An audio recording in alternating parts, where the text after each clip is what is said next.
जब तुम्हें पता चला कि तुम टॉप 10 में हो तो तुम्हारा क्या रिएक्शन था, क्या एक्सपीरियंस था, थोड़ा बताना चाहोगी?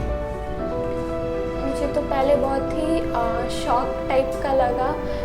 और उसके बाद जब हम लोग पटना के लिए निकले तो हम उसके बाद जब अंदर बुलाया गया तो हम लोग से इंट्रोडक्शन दिया गया कैमरा के सामने। हम लोगों को अपने बारे में कुछ बताना था। फिर उसके बाद अलग अलग टीचर्स प्रोफेसर थे जो हम सभी से क्वेश्चंस कर रहे थे अपने अपने सब्जेक्ट से रिलेटेड। आज ठाकुर बीडीसी एकेडमी का ये दूसरा पॉडकास्ट है और यह पॉडकास्ट बहुत ही खास है। इसमें आज एक टॉपर से मुलाकात कराने जा रहे हैं आप लोगों को, और इसमें हम लोग एक एक करके टॉपर्स के रणनीति, उसकी स्ट्रेटजी, उसकी मानसिकता को अध्ययन करेंगे, जानने की कोशिश करेंगे, ताकि जो विद्यार्थी पढ़ाई कर रहे हैं उनको अपने पढ़ाई में निखार ला सके, ताकि वे इस रणनीति को फॉलो करके कोई विद्यार्थी अपने आप को टॉपर बना सकता है और अच्छा मार्क्स ला सकता है। इसलिए आज का जो पॉडकास्ट है बहुत ही खास है। तो चलिए हम स्टार्ट करते हैं आज का पॉडकास्ट। ये ठाकुर बीडीसी एकेडमी का दूसरा पॉडकास्ट है। इस पॉडकास्ट में तुम्हारा बहुत बहुत स्वागत है। Thank you sir. आप अपना पहले दर्शकों को अपना परिचय दो। पहले मेरा नाम नंदिनी कुमारी है। मैं रक्सौल में रहती हूँ। मेरा घर सुंदरपुर रोड में है और मैं अभी ग्रेजुएशन फर्स्ट ईयर की स्टूडेंट हूँ। मैंने अपने 10th को the Duncan academy CBSE board से किया है और 12th मैंने बिहार बोर्ड जो कि राजा राम शाह कॉलेज है वहाँ से किया है। थोड़ा सा अपने परिवार के बैकग्राउंड के बारे में भी कुछ बताना चाहोगी? मेरे फैमिली में मम्मी पापा है और मैं 4 भाई बहन हूँ। मेरे पापा ट्रांसपोर्ट एंड क्लियरिंग का काम करते हैं और माँ हाउसवाइफ है और मेरी एक बड़ी बहन है और मेरे से एक छोटा भाई और बहन है। चलो बहुत अच्छा लगा आपको सुनकर, है ना। और आप पिछले साल 2022 के आपका नाम बिहार बोर्ड के टॉप 10 में था। तो जब टॉप 10 में था तो तुम्हें कैसे पता चला कि तुम टॉप 10 में हो? मुझे मेरी मम्मी से पता चला कि उन्होंने मुझे कॉल करके बताया, क्योंकि मैं उस वक्त रक्सौल में नहीं थी, मैं उस वक्त नेपाल में थी। और फिर मेरी मम्मी ने मुझे कॉल करके बताया कि पटना बोर्ड से कॉल आया है तो तुम्हें आना पड़ेगा। तो मैं वहाँ नेपाल से इमीडिएटली यहाँ के लिए निकल गई, क्योंकि सेम डे नाइट बस से हम लोग को पटना के लिए निकलना था। तो जब तुम्हें पता चला कि तुम टॉप 10 में हो तो तुम्हारा क्या रिएक्शन था, क्या एक्सपीरियंस था, थोड़ा बताना चाहोगी? मुझे तो पहले बहुत ही शॉक टाइप का लगा। और उसके बाद जब हम लोग पटना के लिए निकले तो हम लोग सुबह में वहाँ पे पहुँचे और फिर हम लोगों को पटना बोर्ड ऑफिस जाना था। वहाँ पहुँचने के बाद बहुत डर था अंदर कि क्या पूछा जाएगा, क्योंकि फ़र्स्ट टाइम एक्सपीरियंस था तो कुछ आइडिया नहीं था क्या कैसे होता है। तो बहुत डर था और नर्वसनेस थी। फिर उसके बाद जब अंदर बुलाया गया तो हम लोग से इंट्रोडक्शन लिया गया कैमरा के सामने। हम लोगों को अपने बारे में कुछ बताना था। फिर उसके बाद अलग अलग टीचर्स प्रोफेसर थे जो हम सभी से क्वेश्चंस कर रहे थे अपने अपने सब्जेक्ट से रिलेटेड। तो सभी टीचर्स ने क्वेश्चंस किए, 3-4 क्वेश्चन सब्जेक्ट से रिलेटेड जो हम लोग पढ़े हैं। और उन्होंने राइटिंग चेक करने के लिए सभी से पेपर में ब्लैंक पेपर में कुछ कुछ लिखवाया। अच्छा, लिखवाया भी जाता है? Yes sir. यानी लिखने से पता चलेगा कि डेट कॉपी आप ही का है? यस सर, राइटिंग से। और हर विषय के स्पेशल टीचर वहाँ पे थे, स्पेशलाइज्ड टीचर थे जो उस विषय से संबंधित आपसे क्वेश्चन कर रहे थे। चलो, यानी वो क्वेश्चंस वही था जो एग्ज़ाम में पूछा गया था कि अलग से क्वेश्चन पूछा जा रहा था? सर बेसिकली वही क्वेश्चंस थे, सब्जेक्ट से रिलेटेड, टॉपिक से रिलेटेड। अच्छा, वो एग्जाम्स में जो आए थे उसी टाइप के क्वेश्चंस उसी टाइप के थे? सेम क्वेश्चंस नहीं थे, उसी टाइप के? मैंने रिलेटेड होता है, रिलेटेड क्वेश्चंस। तो यानी जो भी आदमी टॉप 10 में जाता है तो बिहार बोर्ड उसे पटना बुलाती है और वहाँ पे उसकी है ना इंटेरोगेशन होता है, उसका इंटरव्यू होता है कि सही में ये जो कैंडिडेट है वो फेक तो नहीं है। इसलिए ये अनुभव बहुत ही महत्वपूर्ण है उन विद्यार्थियों के लिए जिसकी सिलेक्शन टॉप 10 में होती है। तो फिर वो कैसे कैसे कैसे क्या करेंगे, उसके लिए बहुत ही महत्वपूर्ण जानकारी है ना मिस नंदिनी ने आप लोगों को दी। चलो, बहुत बहुत अच्छा लगा। और आपने टॉप 10 में आई, बिहार का, और बिहार का नाम रोशन करी, अपने परिवार का नाम रोशन करी, अपने रक्सौल का नाम रोशन करी, कॉलेज का नाम रोशन करी। चलो, इसके लिए आपको पहले भी बधाई थी और आज भी उस कैमरा के सामने आपको बहुत बहुत बधाई दी जा रही है। चलो, आपको बहुत बहुत बधाई हो। चलो, अब दूसरे प्रश्न पर चलते हैं। ये बताओ, टॉप 10 में तो आई, टॉप 10 में आने के लिए तो पढ़ाई भी तो करना पड़ा होगा कि अचानक ऐसे ही ऑल ऑफ ए सडन आ गया? पढ़ाई करनी पड़ी, पढ़ाई करी है ना, ऐसा तो नहीं था कि बिना पढ़े ही आ गया, पढ़ाई करी। तो कैसे पढ़ाई की जिससे कहा तुमको एग्ज़ाम में अच्छा नंबर आया? थोड़ा सा बारीकी से बताओ, जो भी विद्यार्थी देखेंगे उसको भी आपसे आइडिया मिलेगा कि हमको भी ऐसे पढ़ना चाहिए। अच्छे नंबर लाने के लिए जो सबसे इम्पोर्टेंट चीज़ होती है वो सेल्फ स्टडी होती है। हम क्या पढ़ रहे हैं, कितना पढ़ रहे हैं, जब तक हम खुद से उस चीज़ के थ्रू नहीं जाते हैं तो हमें अच्छे से जानकारी उस चीज़ की नहीं होती है। तो सेल्फ स्टडी बहुत इम्पॉर्टेंट है। और साथ ही साथ टीचर्स का गाइडेंस रहता है, हम स्कूल जाते हैं, क्लासेस अटेंड करते हैं, तो वो भी बहुत इम्पॉर्टेंट रहता है। टीचर के अंडर में रह के हमें गाइडलाइन मिलती है कि कैसे पढ़ना है, क्या पढ़ना है। और साथ ही साथ सेल्फ स्टडी बहुत इम्पॉर्टेंट है, बिना सेल्फ स्टडी के ये पॉसिबल नहीं होता है। और साथ में मैं ये बताना चाहूँगी, सेल्फ स्टडी जब आप करते हैं तो आपको एक सीक्वेंस और एक चेन में अपने पढ़ाई को लेके चलना पड़ता है। ऐसा नहीं कि आप एक दिन पढ़ लो या फिर 5 घंटे 6 घंटे पढ़ लो फिर नेक्स्ट 2-3 दिन ड्रॉप कर दो, तो ऐसे पढ़ाई नहीं की जाती है। आपको अपने सेल्फ स्टडी को एक सीक्वेंस चेन में लेके मेंटेन करके रेगुलर होके पढ़ना पड़ता है। यानी सेल्फ स्टडी आपको बताती है कि आपको एक क्रम में पढ़नी चाहिए, और जब आदमी क्रम में पढ़ता है तो उसको अपनी वीकनेस को पता चलता रहता है। तो सेल्फ स्टडी बहुत ही ज़रूरी है मिस नंदिनी के हिसाब से। तो ये बताओ कि जब तू पढ़ाई करती थी तो कितना देर सेल्फ स्टडी पे देती थी? यानी और भी तो कोचिंग वगैरह करती होगी, कॉलेजेस भी जाती होगी, तो सेल्फ स्टडी पर कितना समय देती थी? मैं सेल्फ स्टडी पे 3 से 4 घंटे देती थी, लेकिन मैं ये भी बताना चाहूँगी कि ये घंटे फिक्स नहीं रहते थे, क्योंकि मैं पढ़ने से पहले टारगेट सेट करके पढ़ती थी।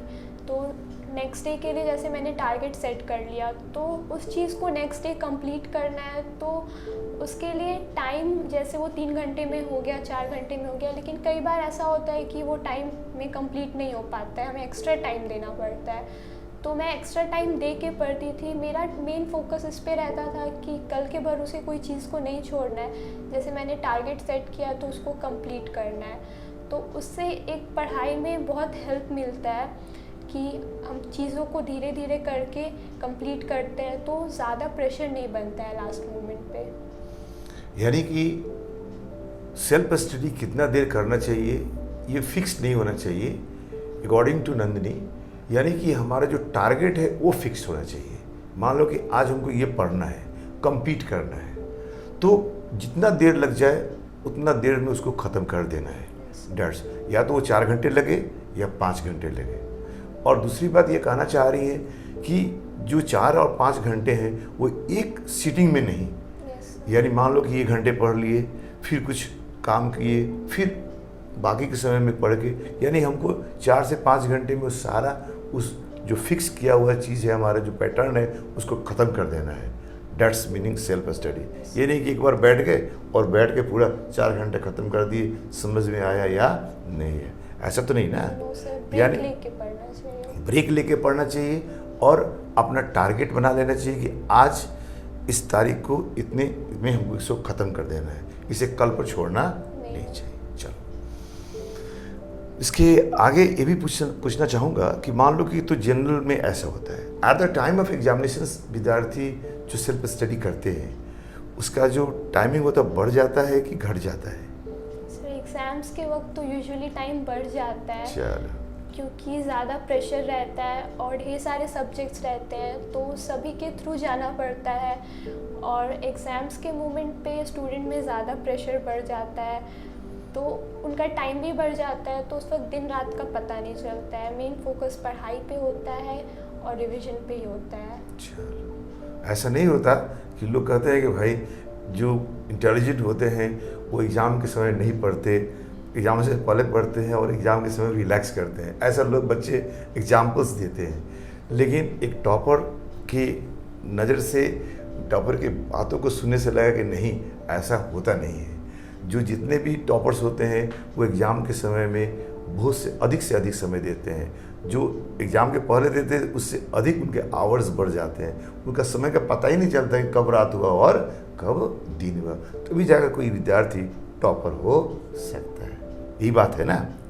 चलिए, इस बात को सुनकर अच्छा सा लगा, और सारे विद्यार्थी जो देख रहे हो कम से कम इनसे आप है ना गाइडलाइन लीजिए ताकि आपका भी नाम टॉप 10 में आए बिहार के।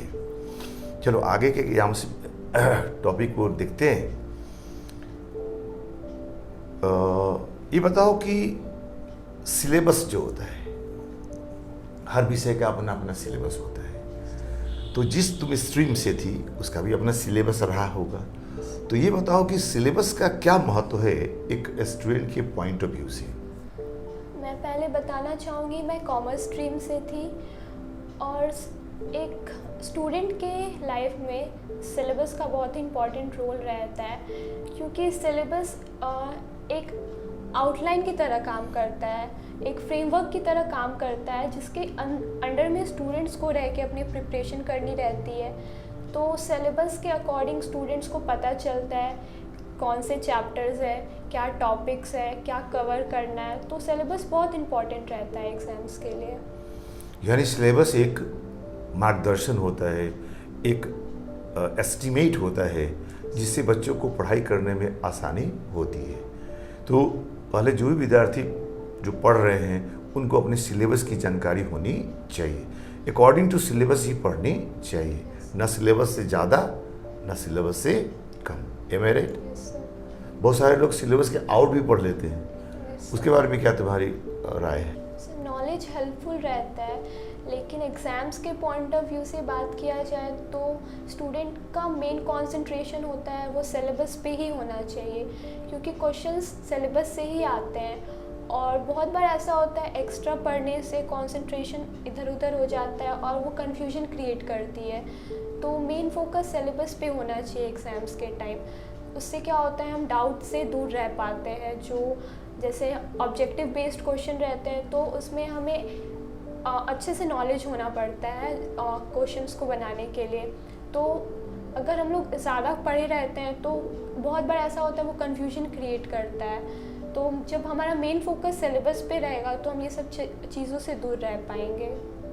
अच्छा, तो इनके कहने का मतलब है कि भाई एग्ज़ाम में अच्छे नंबर लाने के लिए सिलेबस को ही टारगेट करके चलना चाहिए, ना सिलेबस से कम न सिलेबस से अधिक, क्योंकि अधिक ज्ञान से आदमी कन्फ्यूज़न अधिक क्रिएट होता है, और एग्ज़ाम में एग्ज़ाम के पॉइंट ऑफ व्यू से ही एग्ज़ाम अगर देता है तभी उसको अच्छे मार्क्स आते हैं। इसलिए सारे विद्यार्थी जो स्टूडेंट्स जो देख रहे हैं उस बात पर ध्यान दें कि सिलेबस इज़ वेरी इंपॉर्टेंट, उसको ढंग से क्लियर कर लेना चाहिए, एग्ज़ाम से पहले ख़त्म कर लेना चाहिए और उसको बार बार रिवाइज करना चाहिए। अब एक पर्सनल बात की, आप जब पढ़ाई कर रही थी तो उस समय तुम्हारा जो सिलेबस था एग्ज़ाम के पहले ख़त्म हो गया कि eight the time of examinations ख़त्म हुआ? नहीं सर, मेरा सिलेबस एग्ज़ाम्स के 1-2 महीने पहले ही कंप्लीट हो गया।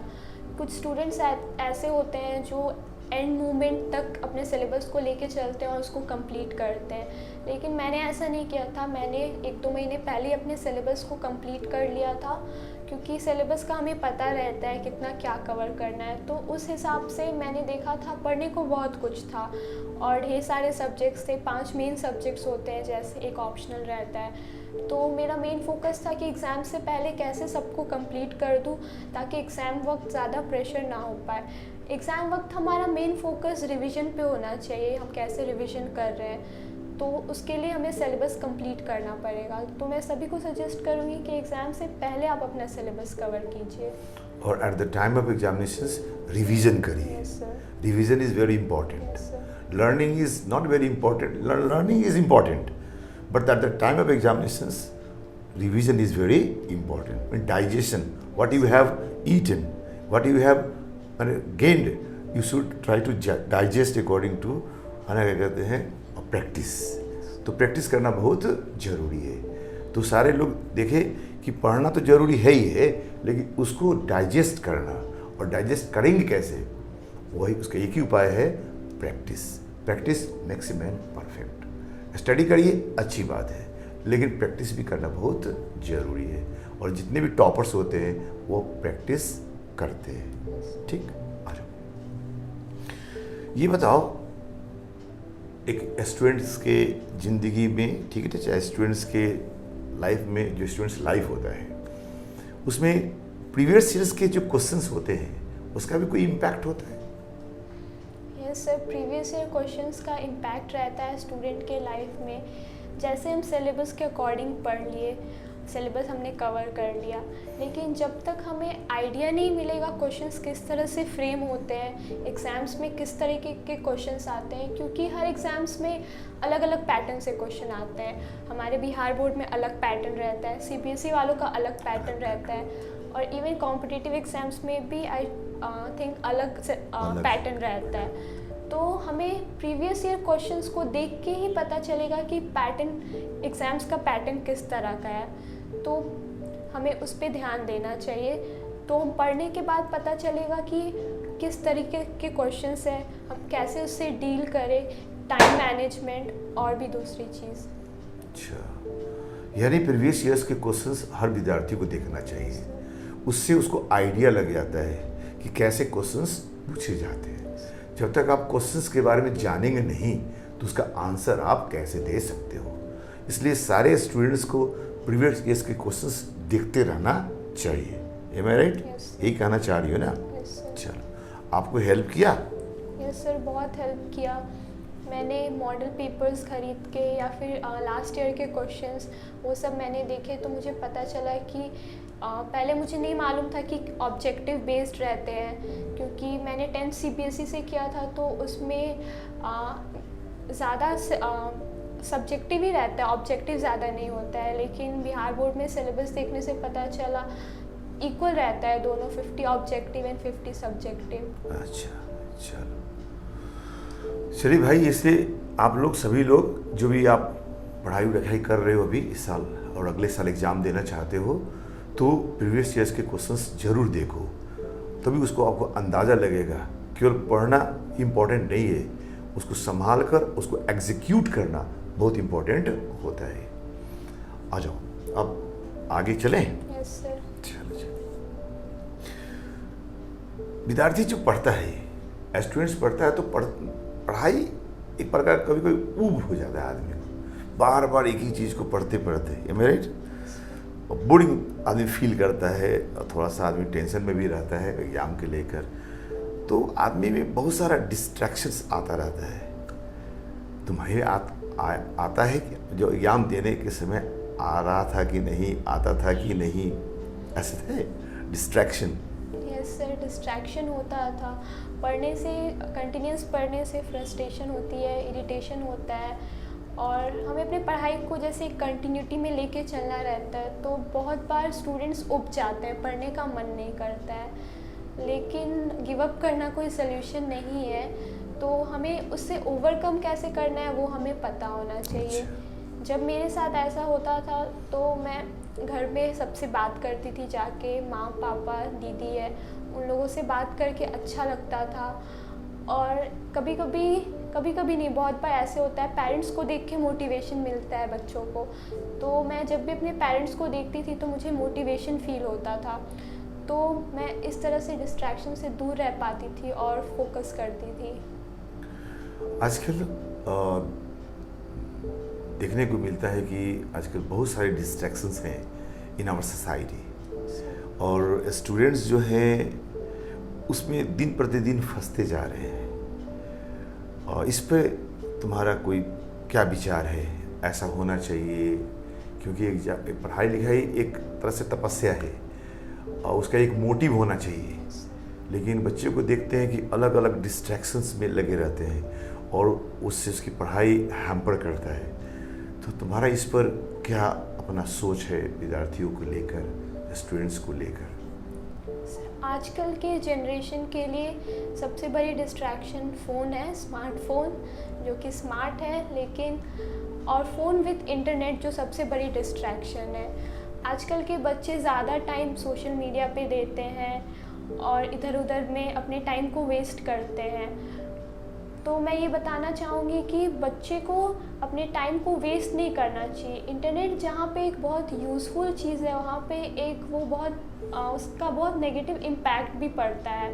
तो हमें अपने चीज़ को सही जगह पे इस्तेमाल करना चाहिए, इंटरनेट का सही इस्तेमाल करना चाहिए। तो मैं बच्चों को ये बोलना चाहूँगी कि इंटरनेट का सही इस्तेमाल करें, क्योंकि वो पढ़ाई में बहुत हेल्पफुल रहती है।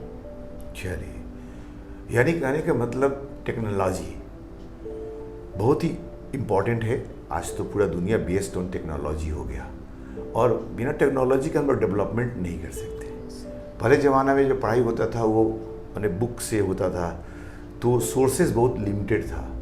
लेकिन जो टेक्नोलॉजी आ गया, गूगल आ गया, तो इससे पढ़ाई बहुत इजी हो गया। हमें बहुत हेल्प मिलता है, हमें बहुत जगह पे जब फंसते हैं तो वो हमको गाइड भी करता है। तो टेक्नोलॉजी बहुत इम्पॉर्टेंट है, लेकिन उसका मिसयूज़ नहीं करना चाहिए। एवरीथिंग के पास एवरीथिंग जो भी चीज़ आता है उसमें कुछ ना कुछ प्लस होता है और माइनस भी होता है। तो हमें प्लस की तरफ ध्यान देना चाहिए, माइनस की तरफ ध्यान नहीं देना चाहिए। यानी टेक्नोलॉजी को इस्तेमाल करना चाहिए अपने फ़ायदा के लिए, ना कि उससे हमें नुकसान हो जाए।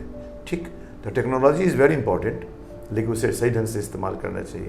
यही आप कहना चाह रही हो? Yes sir. चलो जी, चलो। तो तुम्हारे पास भी तो सेल फोन होगा ना? Yes sir. चलो, तुम्हारे पास भी तो नेट होगा। तो ये बताओ कि तुम उसे कैसे इस्तेमाल करती थी?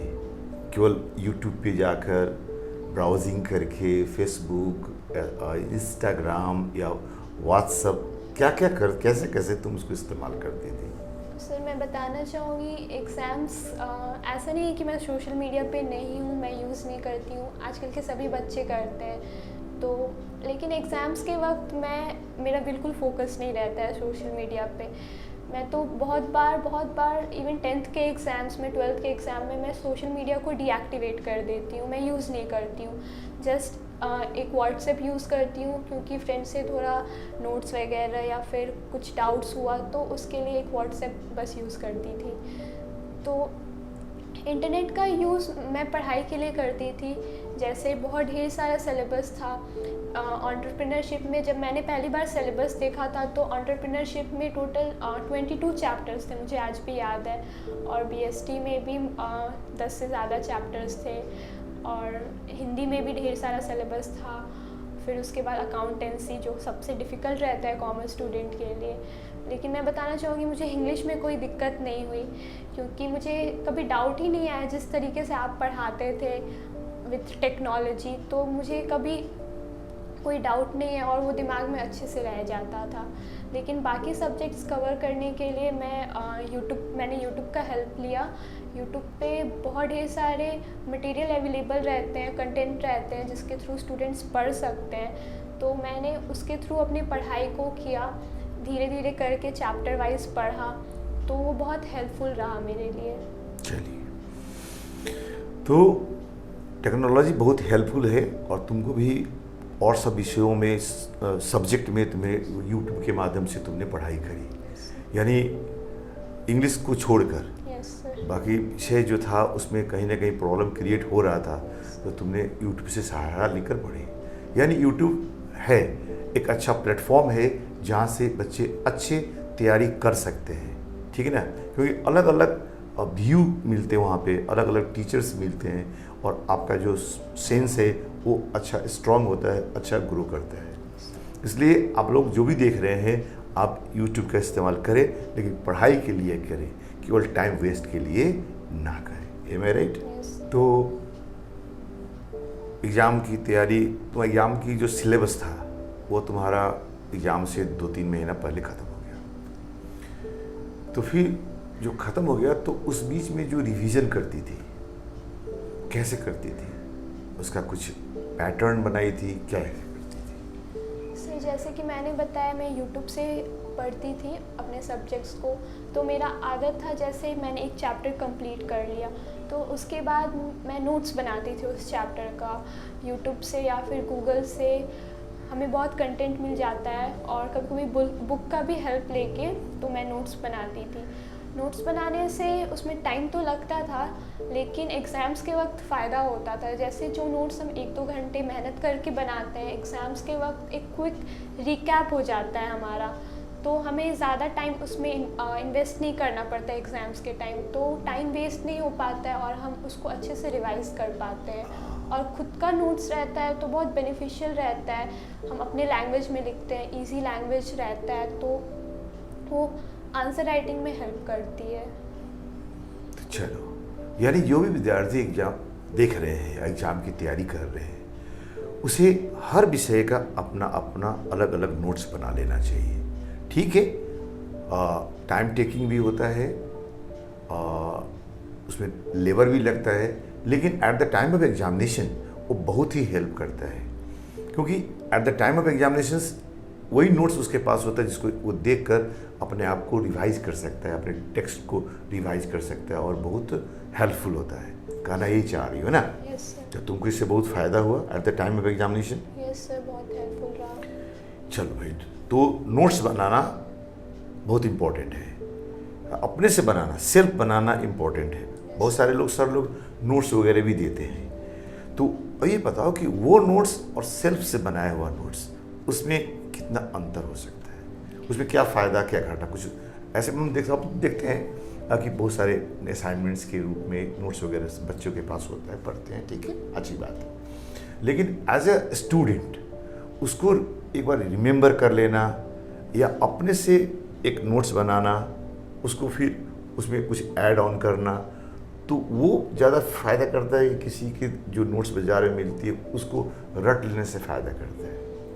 सर रटना काफ़ी नहीं रहता है, हम जो अपने से खुद से नोट्स बनाते हैं वो बहुत हेल्पफुल रहता है, क्योंकि जब हम नोट्स बनाते हैं तो हम चीज़ों को बारीकी से पढ़ते हैं, लिखते हैं, तो वो चीज़ हमारे दिमाग में रह जाती है। खुद से नोट्स बनाने से क्या होता है, हमारी अंडरस्टैंडिंग डेवलप होती है, किस चीज़ को कैसे लिखना है, किस चीज़ को कितना एक्सप्लेन करना है, टॉपिक से रिलेटेड क्या है, तो वो सब नोट्स बनाने से हेल्प मिलता है। चलो, यानी अपने से नोट्स बनाना चाहिए, उससे आपका कंसेप्ट क्लियर होता है, ये मेरिट? यानी अपने से बनाने से अपना कंसेप्ट बनता है और अपना कंसेप्ट बनाकर अगर हम एग्ज़ाम देने जाते हैं तो वो बहुत ही अच्छे ढंग से उसको हम लोग लिख पाते हैं। लेकिन किसी नोट्स को अगर रिमेंबर कर जाते हैं तो कंसेप्ट क्लियर नहीं हो पाता है। अगर थोड़ा सा भी मिस करते एग्ज़ाम में तो नोट्स लिखना भूल जाते हैं, चाहे गड़बड़ हो जाता है। इसलिए सारे विद्यार्थी जो स्टूडेंट्स देख रहे हैं वो अपना खुद का नोट्स बनाए, ठीक है? जो बाज़ार में अवेलेबल नोट्स है उसका हेल्प ले सकते हैं और साथ में आपके पास जो इलेक्ट्रॉनिक चीज़ है आपके पास, यानी यूट्यूब है या गूगल है, उससे भी आप हेल्प ले सकते हो। कहने का तात्पर्य तुम्हारा ये है, ये तुम्हें हेल्प किया और बिहार के टॉप 10 में लिस्ट में शामिल हुई। इसके पीछे की ये सीक्रेट है, हर आदमी तो नहीं बता पाएगा, लेकिन जो टॉप 10 में गई है उसका अपना सीक्रेट है। तो कुछ ना कुछ तो बातें हैं इसमें समझने के लिए। एक आम बच्चा बोलता है उसकी बात और एक टॉप 10 में गई हुई लड़की है, स्टूडेंट, उसकी बात, कुछ ना कुछ तो अंतर होता है। मैं ये स्ट्रैटेजी है जिससे ये टॉप 10 में गई थी। इन अ बिहार। तो आप भी ध्यान से देखिए और आपको भी बहुत फ़ायदा होगा, क्योंकि मेरा पॉडकास्ट बनाने के पीछे यही उद्देश्य है कि स्टूडेंट्स को अच्छा गाइडलाइन मिले। ऐसा कोई थोड़ी है कोई स्टूडेंट्स के पास टैलेंट नहीं होता, टैलेंट होता है लेकिन एक गाइडलाइन नहीं हो पाता। ठीक है ना। जैसे मान लो कि हमको जाना है काठमांडू और दिशा हमें पता नहीं, मान लो कि दिशा उत्तर की तरफ है और हम दक्षिण की ओर जा रहे हैं, तो कभी हम काठमांडू पहुंच ही नहीं पाएंगे। आप कितना भी लेबर कर लो, एम आई राइट? लेकिन अगर आपका दिशा सही है और आप कम ही लेबर करते हो तो one day you will reach there, am I right? तो डायरेक्शन इज़ वेरी इंपॉर्टेंट। और ये डायरेक्शंस कहाँ से मिलता है? कंसेप्ट क्लियर होने से। और कंसेप्ट कहाँ से क्लियर होगा? सेल्फ स्टडी करने से, अपना नोट्स बनाने से। आई बात समझ में? चलो आगे चलते हैं। चलो, being a teacher of English, मैं एक पर्सनल क्वेश्चन पूछना चाहूँगा कि what is the importance of English in the life of a student? Sir, English बहुत ही इम्पॉर्टेंट है, और एक स्टूडेंट के लाइफ में नहीं बल्कि मैं ऐसा कहूँगी कि हर एक के लाइफ में इंग्लिश का बहुत ही इम्पोर्टेंस है, क्योंकि इंग्लिश एक ग्लोबल लैंग्वेज है। तो इंग्लिश का यूज़ हर एक फील्ड में होता है, हर एक जगह में होता है। और मैं अपना पर्सनल एक्सपीरियंस शेयर करना चाहूँगी कि जब मैं पढ़ती थी एग्ज़ाम्स के वक्त, तो मैंने यूट्यूब का हेल्प लिया, गूगल का हेल्प लिया। तो बहुत बार क्या, हमेशा ऐसा होता है जो कंटेंट रहता है, जो मटेरियल रहता है, जो टीचर्स पढ़ाते हैं, वो हमें हिंदी में जल्दी नहीं मिलता है। इंग्लिश में ही जो सर पढ़ाते हैं इंग्लिश में ही बोलते हैं, या फिर वो हिंदी में पढ़ाते हैं, लेकिन जो मेन उनका फोकस होता है इंग्लिश पे ही होता है। हिंदी में हमें जल्दी मटेरियल अवेलेबल नहीं मिलता है। मैं अपना पर्सनल एक्सपीरियंस शेयर करना चाहूँगी। मैंने अपने सारे पेपर्स को इंग्लिश में ही लिखा था, हिंदी को छोड़ के। जो बाकी 5 पेपर थे, इकोनॉमिक्स ऑप्शनल था, तो मैंने वो सबको इंग्लिश में ही लिखा था। और इंग्लिश का बहुत इम्पोर्टेंस इसलिए रहा है क्योंकि जब हम अच्छे नोट्स को बनाते हैं, अच्छा कंटेंट खोजते हैं, तो वो इंग्लिश में ही अवेलेबल रहता है ज़्यादातर, हिंदी में हमें नहीं मिल पाता है। तो हमें इंग्लिश का नॉलेज चाहिए ही चाहिए रहता है, ताकि हम अपने नोट्स को बना सके, उस चीज़ को समझ सकें। तो अगर हमें इंग्लिश का नॉलेज नहीं रहेगा तो हम अपने लिए ना ही अच्छा नोट्स तैयार कर पाएंगे, ना ही उस चीज़ को समझ पाएंगे। समझने के लिए भी इंग्लिश बहुत इम्पॉर्टेंट है। तो इंग्लिश का नॉलेज बहुत इम्पॉर्टेंट रहता है। चलो, यानी इंग्लिश हर जगह इम्पॉर्टेंट है, समझने के लिए भी, बोलने के लिए भी, लिखने के लिए भी, जो आपको हेल्प किया इंग्लिश में समझने में, आपको लिखने में हेल्प किया और आगे भी हेल्प करेगा। तो हर विद्यार्थी को इंग्लिश को इग्नोर करके नहीं चलना चाहिए, आपके हिसाब से उसको साथ लेकर चलना चाहिए। अगर अच्छा कंटेंट आप बनाना चाहते हैं तो हिंदी में अवेलेबल होता है, लेकिन उसकी जो कंटेंट की जो वैल्यू होती है, उतना अच्छा कंटेंट नहीं मिल पाता है अकॉर्डिंग टू। और उसमें उतना डीप नॉलेज भी नहीं रहता, डीप नहीं होता है। डीप मतलब ये इंग्लिश वाले के पास बहुत डीप नॉलेज का उस हिसाब से लोग डालते हैं। चलो जी, अब सोचते हैं कि अब पॉडकास्ट को अंत किया जाए। लंबे समय से डिस्कशन हो रही है हम लोग के, तो हम यही कहेंगे कि अंत में जाते जाते आप वह कौन सा एडवाइस देना चाहोगे उन स्टूडेंट्स को कि जो अगले साल एग्जाम देने वाले हैं, ताकि उनके अच्छा नंबर प्राप्त कर सके, अच्छा मार्क्स ऑब्टेन कर सके। What is your advice to those students? मैं उन स्टूडेंट्स को सजेस्ट करूँगी कि पढ़ने से पहले वो अपने सिलेबस के थ्रू जाए और अच्छे से अपने सिलेबस की जानकारी रखें और सेल्फ स्टडी करें। उससे पहले अपना टारगेट सेट करें कि क्या कवर करना है, कितने दिन में आपको कवर करना है। तो आप जब उस तरीके से अपने पढ़ाई को लेके चलते हैं, एक कंटिन्यूटी में लेके चलते हैं, तो वो काफ़ी हेल्पफुल रहता है और उससे अच्छे मार्क्स आते हैं। और मैं ये भी बताना चाहूँगी कि हमारे लिए, हमारे जनरेशन में बहुत तरह के डिस्ट्रैक्शंस है। मोबाइल फ़ोन, इंटरनेट पे बहुत लोग बहुत टाइम लगाते हैं, बहुत टाइम इन्वेस्ट करते हैं। तो मैं ये बताना चाहूँगी कि वो सेल्फ कंट्रोल से हम वो चीज़ को दूर कर सकते हैं। कोई अदर पर्सन हमें यहाँ पे जोर नहीं डाल आ सकता है या उनकी बातों से हम ये सब चीज़ बंद नहीं कर सकते हैं। तो सेल्फ कंट्रोल बहुत इम्पॉर्टेंट होता है, हमें रियलाइज़ करना चाहिए, क्योंकि हम अब बच्चे हैं नहीं, वी आर अडल्ट। तो हमें इस बात को रियलाइज़ करना चाहिए कि हमारी प्रायोरिटी क्या है, हमें किस चीज़ में इन्वॉल्व रहना चाहिए, किस चीज़ में इंगेज रहना चाहिए, कहाँ पे कितना टाइम देना चाहिए। तो ये सब चीज़ को हम अगर ध्यान में रखेंगे तो हम अच्छे मार्क्स को ला सकते हैं। और साथ में लैंग्वेज को भी, yes sir, language is very important. मैंने पढ़ाई करे लेकिन लैंग्वेज को छोड़े नहीं, यस सर, चाहे कोई भी लैंग्वेज हो। यस सर, और आज डिमांडिंग है इंग्लिश, इंग्लिश को भी पढ़ते रहे। Yes sir.